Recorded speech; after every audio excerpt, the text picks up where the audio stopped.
staring at the wall and not really eating, and I felt terribly guilty, and I was at my dentist, and because it's Los Angeles, she's also like a life coach. And I said, I don't know what to do. I don't know what to do. I was crying, and she wasn't drilling. And I said, I just want to hire a comedian to cheer her up. And she said, oh, you should do that. That's a good idea. And so I did. I put up on Facebook, looking for a comedian interested in gerontology, paid gig.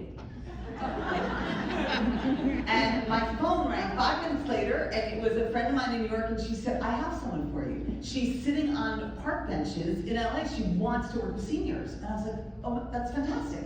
So she came over, and I made an arrangement for her to meet with my mother, and she came, and she did very much instinctively what we train now, right? She got at eye level with her, she was fully present, and she told the truth. And she said, I know, you don't want to talk to me. No, you're probably thinking, who is this schmuck just talking to me? And it's okay, you can laugh at schmuck.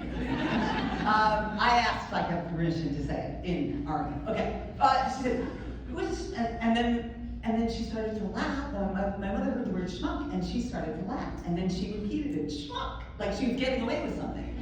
And then they had like a schmuck off back in the car. And I was like, oh, that's what I want. That's what I want. And then the comedian handed her a glass of water, and they had a connection. And my mother saw in that moment she had an ally. She had shared a moment with someone. They had a connection.